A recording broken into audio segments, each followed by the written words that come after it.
Hello, everybody, and welcome. Here I am today. I'm Jax Bullings, and I'm here with Jason VandeBoom to talk about the sustainable path to building a $100 million business. So, let me introduce myself first. I'm Jax. I'm an investor at Airtree Ventures. We're an early stage venture capital fund based in Sydney, Australia, and we look to invest in outlier founders who want to big global tech businesses from here in Australia. We've invested in 50 companies so far, names you might know like Canva and Cloud Guru. And we invest anywhere from 20K up to $20 million in early stage technology businesses. And I'm excited here today to chat to Jason, who has seen both sides of the table about how to fund and scale a global technology company. So, Jason, I'll hand it over to you to intro yourself and maybe give a bit of background as the ActiveCampaign story. Sure thing, and look forward to chatting today. So I'm the founder of ActiveCampaign. We originally started in 2003, spent a decade focused on on-premise software, and then transitioned over to SaaS and really focusing in on how can we use automation to help empower, transform customer experiences. So we've seen kind of the bootstrapping for 13 years. And then also the hybrid mode, I'd like to think of it as, of taking some capital and scaling the company, going from 20-some people in 2016 to 700 today. So it's been an interesting journey. And I think probably we'll have a lot of very early stage tech founders on the show here this morning. And so I think probably the big question around bootstrapping versus raising funds and when the right time is for both is going to be the kind of key point that people want to dig into. So I'd love, to dive into that a bit more, how you made the decisions at various points of the journey. Sure. Yeah. Early on, I never thought of funding as an option. Looking back, I sort of appreciate the fact for a period of time, meaning I think what I was working on initially with on-premise software and trying to focus on the tool versus the customer data and orchestrating a customer experience, just really didn't have, I didn't figure out what I was actually trying to do quite yet. So the lack of capital forced me to figure that out to a certain degree. And then over time, I think it was I always wanted to control optionality, control the destiny of the company to a certain degree. So figuring out ultimately in 2016 thought, don't really have to, but I thought we were at this optimal timing for maybe it makes sense. And so started talking to folks a little bit more detailed and whatnot about what that could look like. But I think it was always under the understanding of I might never get outside capital. That's just how I've always operated. So with that being said, what can I do? And we did a lot of different sort of scrappy things throughout time to try to just make revenue to get by, and do that in a way so that we could still be focused on the goal we're going after. And what are a few of those examples? I'd love to I think the times have changed probably a little bit from when you first started the company, and I feel like some of those scrappy stories would be great to hear. Yeah, and I think some of them still probably apply today. A lot of businesses start with consulting and things like that, and then we quickly try to get off of that. The outside world would say anything services based is kind of bad to a lot of people's views. And SaaS, I think of it a little bit differently, perhaps. I see it as it was a way for us to continue to figure out our path and fund things along the way. So we probably maintained that a little bit longer than most. And then when we hit hard times, like in 2008 with the financial crisis, we actually brought back a lot of custom programming and services. I was even doing projects for competitors at night, designing emails and coding them and whatnot so they could go into their platform. I think the key when doing such a thing, and I think it's accurate for people to have some hesitancy around this being a good idea of doing too much on the services or consulting side, but you can do it in a way where it won't actually impact what you're working on. Meaning, when we had work like that and when we were trying to bring in revenue from that, it wasn't something that was going to change what are we building in terms of our platform, where are we going in terms of our product. So we were careful to not accept money to sort of skew our vision of where we wanted to go. I think if you start to do that too much, and you basically allow like your feedback list is essentially like a menu for customers to pay for. That might work for your company, but at the same time, you're going to be reacting to known pain points, known opportunities, and you might miss out on some innovation. Also, I think there's just a lot of traditional things you can do along the way. So at some point, I know we did a small business loan that was in part backed by like the SBA and in the US and whatnot. And we also did things like once you start getting some level of ARR or MRR going, like cash advances on that and whatnot, just to make it through. And it was it's funny because you look at it, and if I told anyone back then, and I didn't for the most part, nobody would have been like, "Congrats, good job! Like that's awesome, right?" But ultimately, it allows to buy some time. It's capital.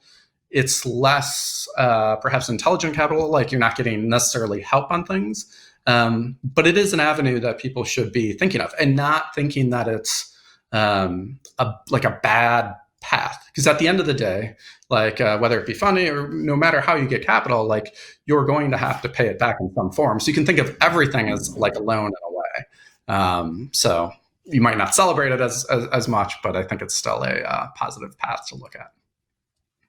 Great. And I've got a question here that's come in the chat. Just for everybody who's watching right now, there's a Slido link that you should have access to, and you can ask your questions through there. I've got a question from Kim here talking about her journey bootstrapping, and she asked, "What support did you get from your ecosystem other than money? Was there even an ecosystem back then?" So there was an ecosystem. I'd say like my background was very much product engineering focused, and I thought I can build my way through anything. And so the ecosystem existed in Chicago, even and whatnot. I just didn't go out and actually reach out and ask for help within the ecosystem. I've since learned the power of that. I'll say though, there's a fine balance to that. Like I think there's it's slightly advantageous to focus on executing, solving something. I think you can over err on sort of going to the ecosystem or going to people, mentors and whatnot, looking for the answer. When in reality, like you probably can trust some level of instinct you have of something. You're creating a business because you're passionate about a problem you can solve. I think I've found the most success when I sort of tap into that, just like that instinct, and try to run with it versus validate it too much. So if I went back, I would certainly look for help and talk to people a little bit more versus just build, but in a balanced way. Great. And you mentioned that there was this moment in 2016 when you decided now's the time. What was the trigger for that? Yeah, so we really started seeing acceleration in the business. And so I was passively talking to folks and whatnot, knowing that ultimately at some point, it might make sense. And for a couple of different reasons. One, I didn't want to get into a place where I was operating the business out of fear. I didn't want to not go after like interesting, innovative opportunities, worried about like I'm right at that line, or what will happen if I get there. So the idea of some capital just to be able to sleep at night made some sense. Also, like I was operating the business for quite some time without any outside sort of view into it. Meaning I had my team, I had myself. Even if I could talk to people, have some mentors, it was just different than having a level of like creating a board and whatnot. Clearly, you can do that without taking capital and whatnot. But that was another side benefit of that in my mind. I knew I wanted to build something much greater than where it was. And kind of putting all that together started to seem like it would make sense. Now, I went through the process as I was looking for funding. I was talking to banks on larger MRR lines. I was figuring out, like, I want this no matter what. Whether I get funding or not, I'm going to find some sort of way to capital. And so I ultimately ended up having some options that were not taking funding, as well as a number of firms that I started to get to know. And that allowed me to take a little extra time and really get to know who I could be partnering with, share some of the not so positive things with them, as well as the positive. And I think that's something that human instinct will cause you to not do along the fundraising process. But I think it's important to show some of the areas that maybe are not going so well, or the things that instinctively you'd probably want to hold back if you're trying to go for like the top valuation. But by sharing with the process, you can gain an appreciation for who you're going to actually ultimately be working with, or in a worst case scenario, just stuck with, and finding that out sooner than later, and allowing yourself that opportunity, I think, is really important. Ultimately, I did end up finding people I thought were aligned to the longer term vision and goal of the business. When you talk about picking that partner, I've noticed more and more over the last few years these fundraising processes that are getting done on a really short timescale. So, like 2 weeks, start to finish, meet all the investors, get the highest valuation, sign the term sheet, move on. And I think the dangerous thing in that is that this person's going to potentially sit on your board for the next 7 to 10 years, and you haven't really had a chance to get to know them at all. And so I'd kind of love to hear your perspective on how you thought about choosing the right partner, and what the questions you asked them were, that or kind of experiences you had with them that made you feel that you were picking the right person. Yeah. So a couple of things. One, like I was talking to a number of firms prior. The investor I ultimately ended up going with moved very quickly. So it was this kind of compressed sort of time frame, but in a way where I got to that point of feeling comfortable. And it was in part just sharing like different slices of the data. For me, it was important that we remained entrepreneur and up, small business first, especially at the time. Everyone liked to say they liked small business companies. They just didn't like any of the metrics that have to do with small businesses. So allowing them opportunities to push for something without closing the door on it, meaning like allowing them the opportunity and making it seem like I'm perfectly fine just moving up market, to see how they think through that, and making sure I do that in like either a video call or in person or something to kind of gauge reactions and whatnot. Seeing some of those things helped quite a bit.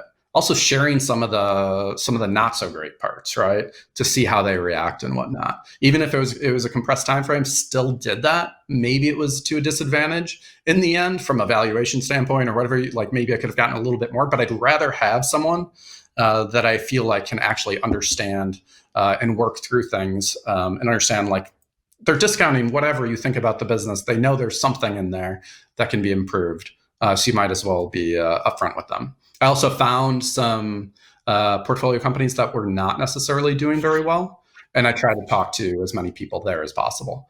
And I think that's really telling. How does someone work through a time where maybe it's less ideal? There will always be moments where some challenge comes up, and I want to make sure that they're not just like they're supportive and whatnot, that they're just like good people through that experience. And I think that's been a learning as I've talked to more and more people over time of just like in life and whatnot. Like I don't want to, it would take a lot of joy out of running a business and whatnot if I ended up in a spot where I didn't like, just like from a human level standpoint, and just kind of how they think through things and whatnot. Just the business, considering they could be on the board for a very long period of time. And when you were mentioning earlier, you were thinking about raising funding from equity, or also potentially exploring other debt options. I think debt is going to be a bigger and bigger source of funding for startups over the next kind of 5 to 10 years. I think there are lots of new innovations in how debt financiers are thinking about startup metrics, and so what the risk they're willing to take. And so I'm curious to hear how you think from your experience, like when the right time to take debt is and when the right time to take equity is. Yeah, it's I would always design for some sort of non-equity part to start, and then look at what options are even available on the equity side. Meaning, I see it as more of a dual sort of thing, in terms of maybe you can do something that is lower personal risk and more of a MRR line or something like that as you start to gain revenue. I think this also then goes back to like, what are you raising? What are you trying to get capital for, right? I think all too often I see people, or I've even had the urge from just seeing market and seeing like a competitor is raising, a competitor is growing the team at this pace or something like that. The more you can step away and realize Like the fact that you're not doing those things might actually be an advantage. If you watch it long enough, it's clearly not always an advantage. And find your optimal rate of growing a business. And so that might help determine like when is the time for you. Like less look for validation from the outside, and more just focus on your path and try not to feel those pressures of like, because they will exist, of seeing what the market is doing. But I see it as you should constantly be looking at both sides of it, whether you're looking to raise or not. There is a benefit of even trying to gain interest of how you talk about your company, how you think about the market, and all of that. And switch gears a little bit here. You've been in kind of an international company from day one, and I would love to understand. I mean, a lot of the founders out here in Australia and New Zealand, you almost need to be an international company from day one. I'd love to hear your experience of selling into many different countries, opening different offices, and just your journey. Yeah, no, it's been interesting. I've never thought of international as like a sales lever, if you will. Like we're just waiting for a moment, and then we're going to unlock this region or country to try to drive sales. It's more been like, let's build that into the product experience and let things follow. So early on, I always believed in localizing our platform. So you'd be in like, say, Brazil, you'd sign up on an English site, you'd pay USD, you would log in, and all of a sudden the whole platform would be flipped over to Portuguese, and it'd be a localized experience. That alone allowed us to gain a ton of momentum in a variety of different markets, to the point of where over half of our revenue was outside of the US. And from there, we've then been able to see like, where is there like strong like interest, strong like something we can build upon. And so for us, like Australia was a phenomenal market in terms of like what we were seeing. So then we started building out more intention from the purchasing side and from the team side, and building out things further.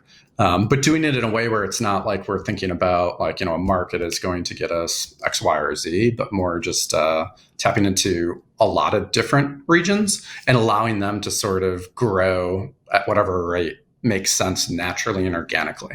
That probably isn't possible with all businesses, but if you do have an inbound motion and you're bringing in leads and some sort of organic type of the business, that can work really well. And so fast forward to today, and we have customers in 170 countries, and we've been building out our presence in like Australia and Dublin, Brazil, and whatnot.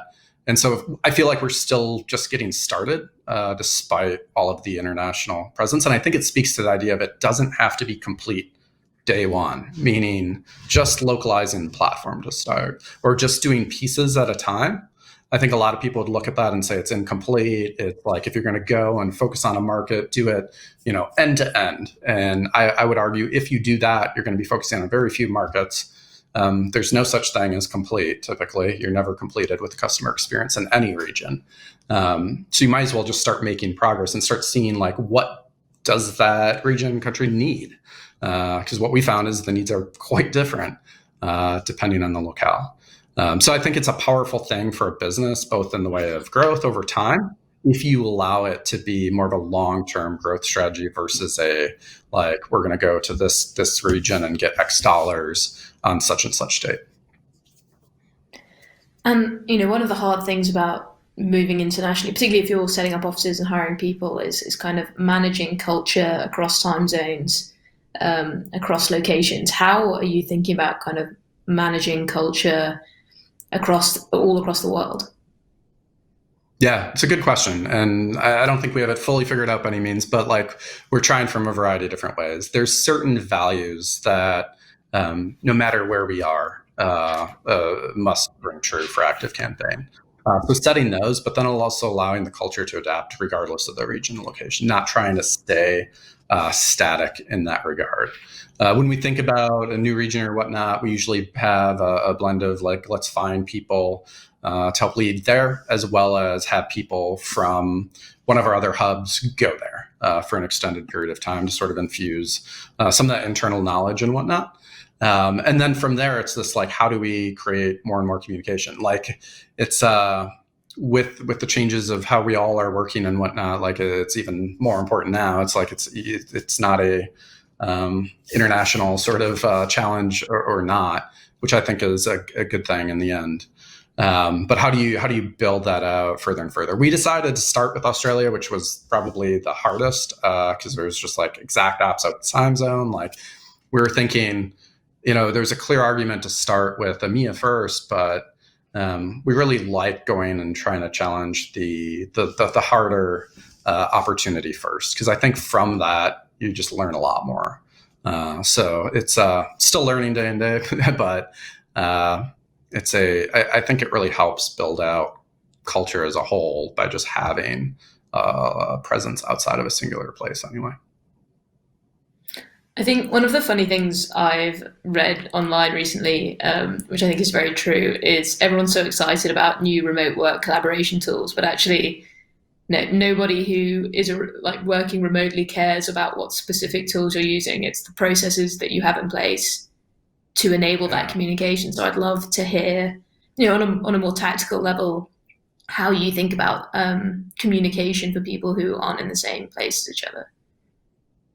Yeah, and I think that's a good point. And like nobody really cares about the tool or anything like that. I'd even extend that to like people consume information and prefer information in different mediums as well, right? So when I think about like how can we create more communication across teams, whether they're within the US or international, it's overemphasizing in both live, non-live format, really allowing things to not have to be synchronous. And as well as different types of things, whether it be written, video, audio, whatever it may be. The idea being like just have the ability and snippets of information in all of these different forms. And then I think it's key as you start to develop a region or another hub or something like that. It's this level of how do you find this like line, this line of like where are things that you should really give full autonomy for. And what are certain things that can be more efficient, more focused at a singular hub or location. And I think that's something that if you set the expectations up front that like you're figuring it out, the only constant will be change along the way and whatnot. You can really utilize your team to understand like what are the areas where we're doing really well, we're not doing well. And I'd go back to like, if I ever have any doubt in an area like that, I just go back to the actual team, like it's and find ways, just like you're doing all sorts of things for your customers, whether it be NPS, different things like that. Gather as much information as you can from your team and don't just get it in some like report format. Like just read through all of the raw like responses and text and stuff and allow a couple of different ways people can do that. That's how they might not even say the problem specifically, but you're going to be able to read the tone and get a feeling of like, how are things going? And that'll at least help guide you into where you should dig in further. What are the things, mistakes you made early when you were kind of, I guess, working out of different offices for the first time, and that you've been able to kind of change in a more productive way since then? Yeah, I think it's this. It's a concept a lot of companies have as they either just even have multiple offices of like there's a primary office, right, and then there's these secondary offices, and everything has to come into a central location. When I look at ActiveCampaign, over half of our customers are international. Like we don't have like a singular country that represents all of our revenue. So helping guide the company and culture in terms of, and it goes from decision making, like planning and thinking about things and whatnot, of being less all to a singular source or a singular hub. I think that not only is it not as efficient, it's just not, you're not empowering, you're not capturing all of the ideas and value of your team throughout. And so like, it's something that I don't think we probably haven't solved ultimately, like 100%. I don't think we've solved anything 100%. But it's an area we're giving a lot of attention because we're seeing like the power of like, if you start to figure out how to give more and more autonomy, find that line of like what's efficient at a singular place versus finding like how can teams operate almost as many startups, if you will.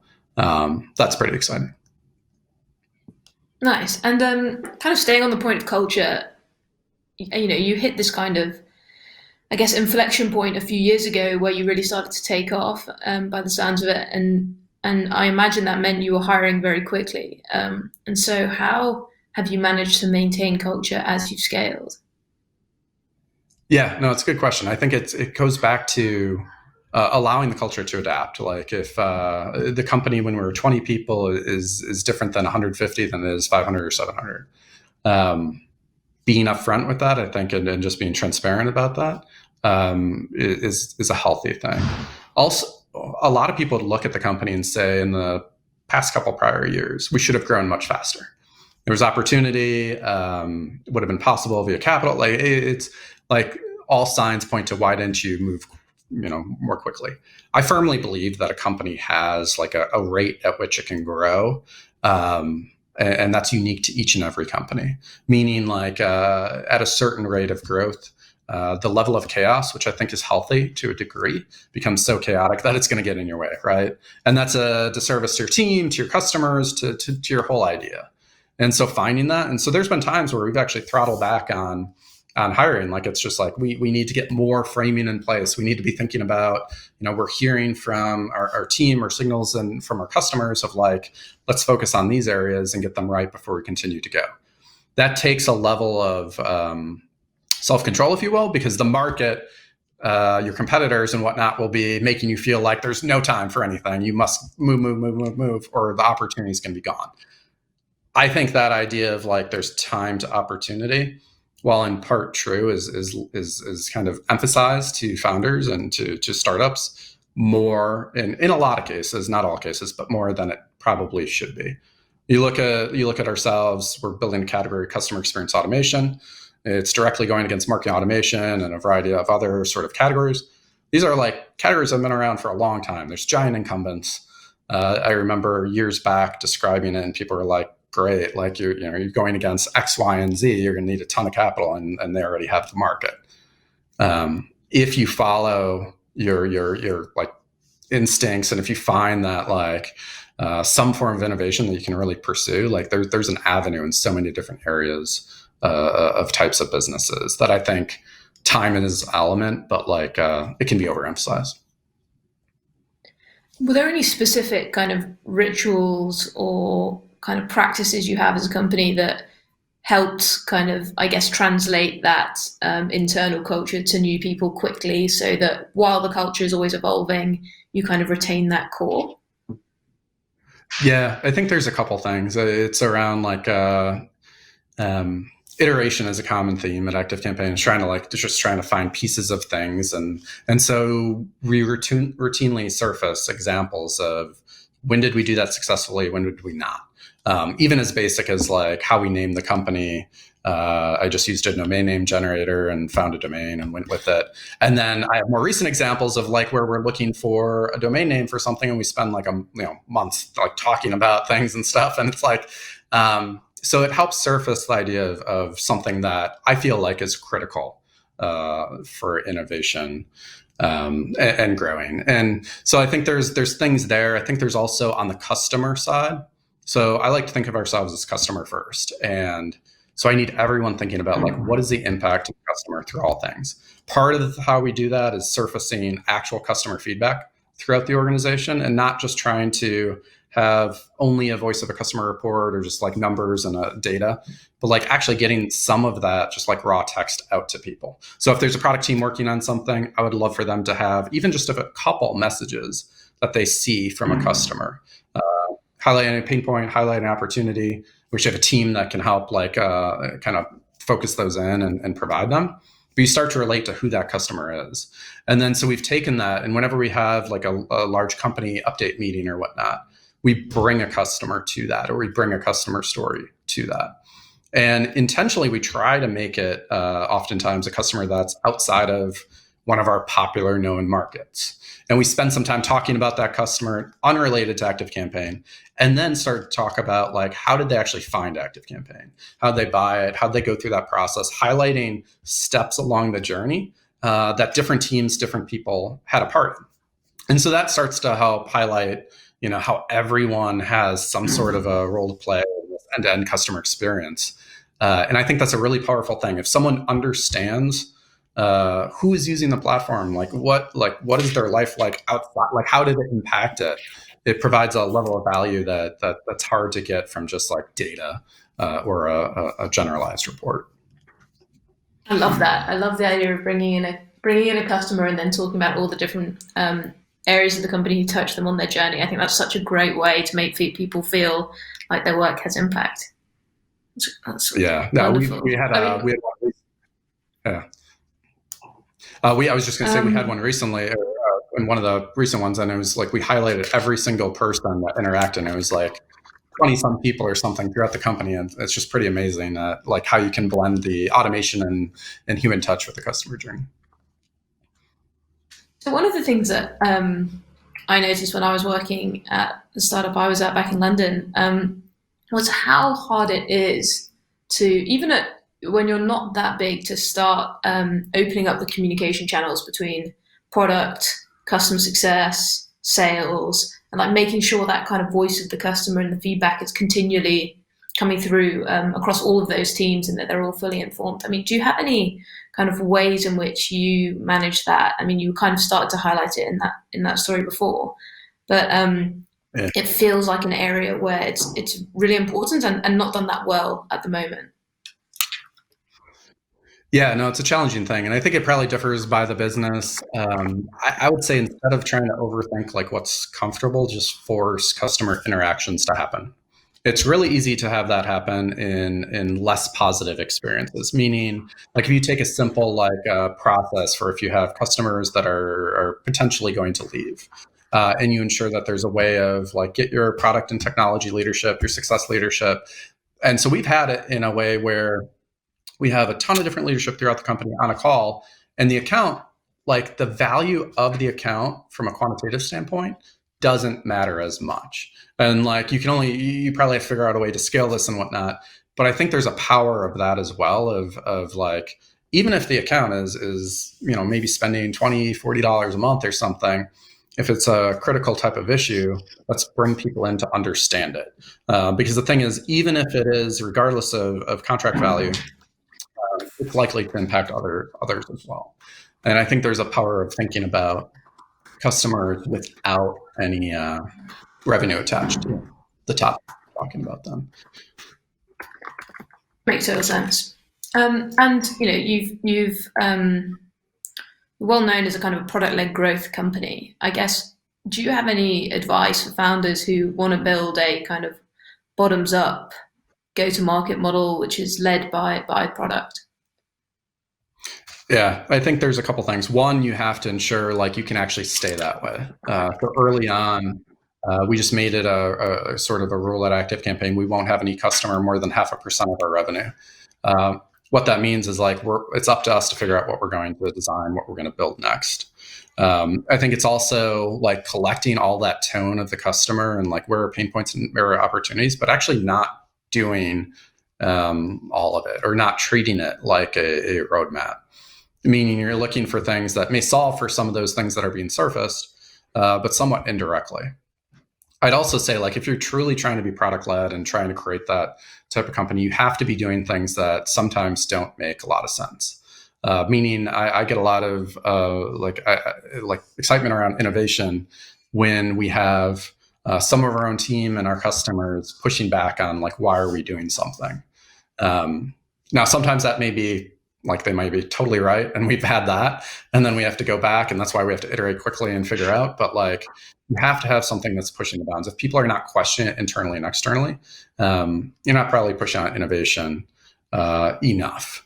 So I think there's a variety of different things you bring together, as well as thinking about probably the last one I'd say is when you're building something, create some level of virality in it. Like create a way where you can actually be more useful to the end user than just like a feature function.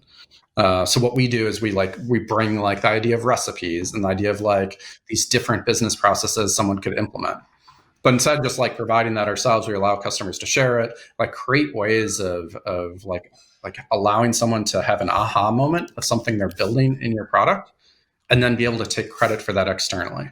Because like human instincts is they'll want to do that. They'll want to share it. They'll probably actually want to help other users to a degree. So let them and build ways for them to be able to do that. And then that'll create this ecosystem for you that like starts giving you better and better ideas of what you should be doing while pushing the boundaries of what you're hearing and seeing to ensure that it's innovative. You mentioned recipes there. Are there other kind of great virality features that you've implemented yourself or that you've seen others use? Yeah, I think it's anything about like that. Recipes is probably a good example for ActiveCampaign, but like what is that like next step, or what is something that is just a little bit more than what they're thinking about coming to you for?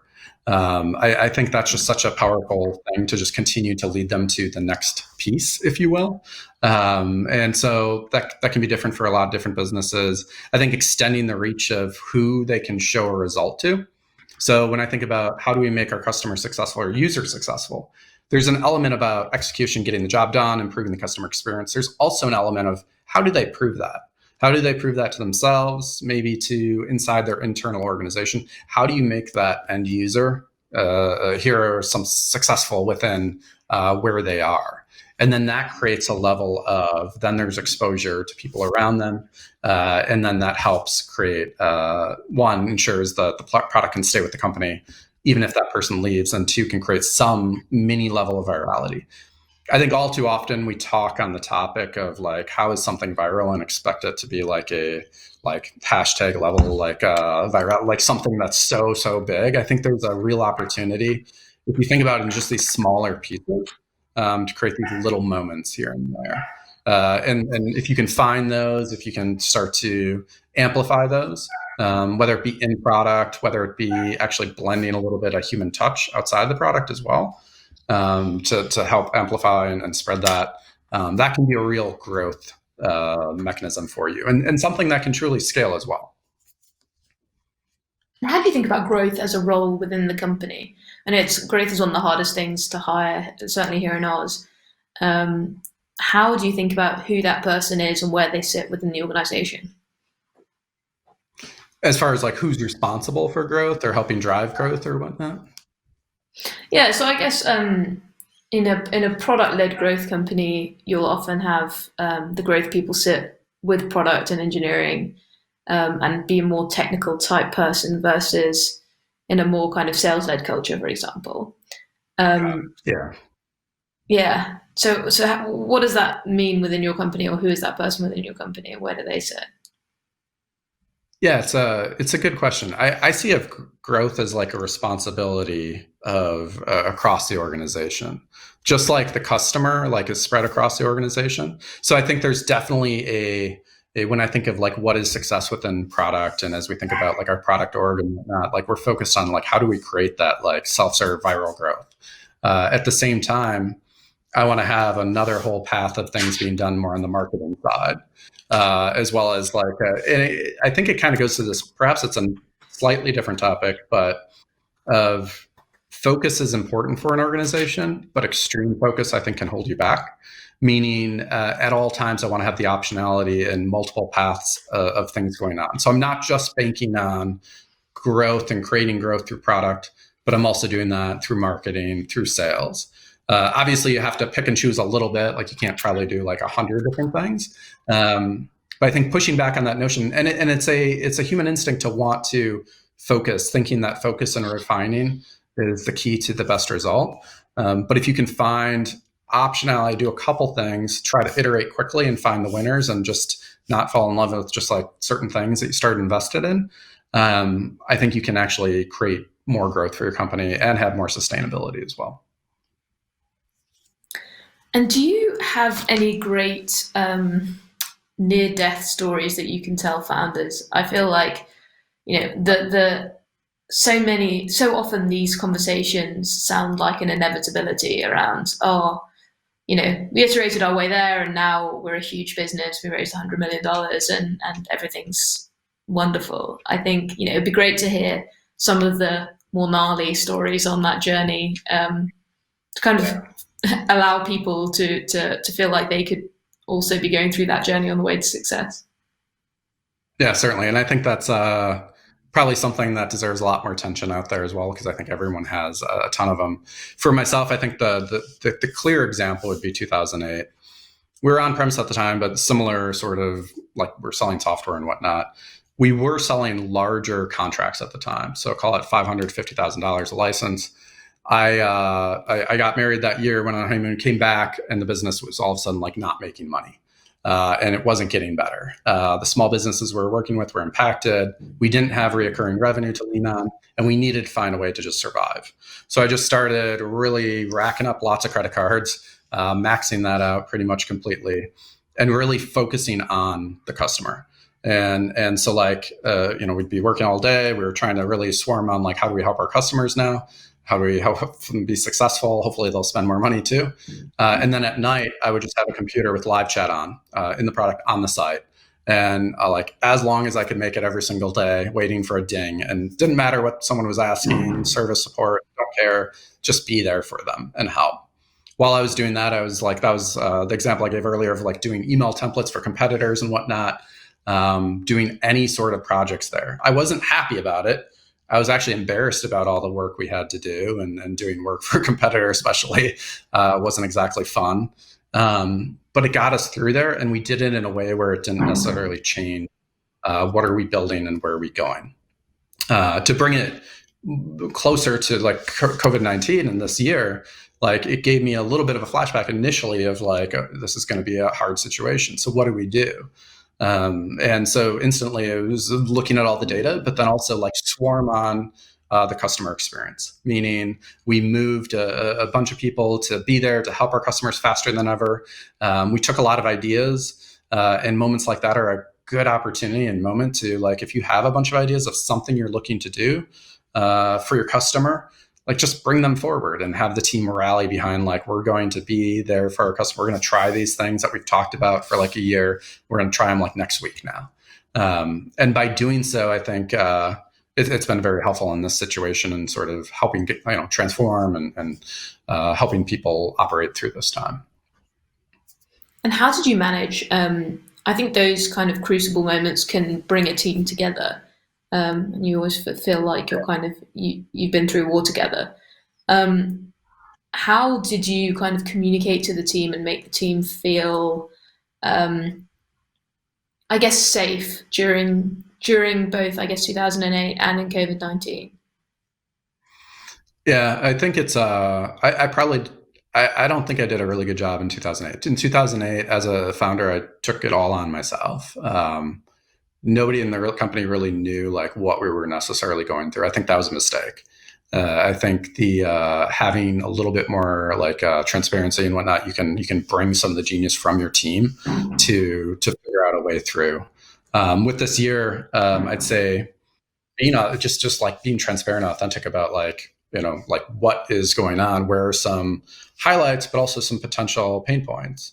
So while we've been fortunate to be able to grow through COVID-19, I also don't want us to get to a point of like, all is good, nothing can happen to ActiveCampaign. So it's getting this nice balance, I guess, of how we're thinking about things, and really highlighting the customer through that process, and hopefully as good as possible, meaning like good situations and telling those stories. So we told stories about how customers are transforming, how our customer success team helped them, and things like that. But then also like, there's situations where companies are not doing well. And so like, what can we do to help them, and sharing like some of the things we're doing there as well. And then I think the other thing through a time like this, especially if you're starting to get into like this mode of like, we're moving quickly, we're making tough calls, we're working through this, being there for your team. And so like focusing on mental health, focusing on wellness, doing whatever you can do, even if it may seem small, to be there to build out more and more available options. I think that probably matters more than anything else, because if you are not in a good spot personally, or if your team is not in a good spot personally, then your odds of success are even less, of being able to help your customers through a difficult time. So I think it starts there, and then to the customers. Yeah, I couldn't agree more. I think, unfortunately, here in Victoria, down in Melbourne, they've had a pretty rough time for quite a long time now. Lockdown. I think there have been some amazing initiatives that founders I've heard of have been doing to try and maintain team morale through this period, because, like you say, if people are having a tough time in their personal life, they're not going to be able to be productive at work either. I want to jump into one of the questions again here from Kim. Did anyone in your early stages suggest you went open source and just put your stuff out there for people to use or try? If yes, how did you react? And I guess kind of jumping on from that, maybe there's a question there around freemium versus paid, or like paid trial. Yeah. I'd say in the on-premise days, there was a thought at times about open source, and we did open source like pieces of things along the way. But I'd say we started going down the path of SaaS, which led more to the freemium model. We actually did offer freemium for quite some time. And we even offered we did some pretty odd things. Like we offered like free strategy sessions for like all of our freemium customers. So there's someone that is actually operating out of Australia now that would do like tons and tons of those every single week, and made no sense on paper, but allowed us to learn so much about like why are people coming, where are their pain points and opportunities. Also helped us learn about freemium. While it was an interesting model, we thought that due to what we're offering and whatnot, we wanted to ensure we could apply some of the things like the one person was doing in terms of the strategy sessions and whatnot for everyone. And so we started testing like different trial period lengths and whatnot, ultimately getting to a 14-day trial that we felt like really resonated with our customers, as well as our ability to operate. So it's this, I think there's also a blended way of, a lot of people think about freemium as like an all or nothing. Like offering free tools as well as like more of a primary service is sort of an in-between for people that are looking to test it out or experiment with such a thing. Because it's I think it's a large sort of undertaking, regardless which way you go. So the more you can test, the better. You mentioned there about getting feedback from customers, doing things that maybe don't make sense on paper or in a spreadsheet, but are crucial to you learning more about your customer. And I think bringing that into the daily habit of an organization is so important. Are there any kind of practices that you use to kind of prompt people to take those notes and surface those insights every day? Yeah, I think there's like certain ways people can submit feedback internally, stuff like that. It's more important letting people know like that's where the ideas are coming from, like these little moments, and creating a culture of where people question it, but then are also open to accepting like, is it working or not? A good example of that, it would be a couple years ago, we started doing these local, like hyper local events throughout the world. And we would have like 50 people at the event or so, and it wouldn't be a sales process. It'd just be a strategy of like how to build your business, improve your customer experience. Internally, we have a culture of people questioning a lot of things. So internally, people are like, why are we spending all this money to send like a team to all these locations throughout the world for like 50 people? This seems like we're going to run out of money. At the other side, we had people like, we're going to figure out some way of, in a very non-scalable on paper, way to differentiate compared to our peers and see growth. And so they're figuring out like, how do we quantitatively prove that the customers that attend these and the circles of influence around these events and the advocates that are formed outperforms. And so like showing it from both sides and bringing that to the team, I think creates this idea of like, these ideas, some of them will be surfaced, some of them will just have to make some like big guesses. And then how do we take all the things we do and bring knowledge back? So in the case of those, we call them study halls throughout the world.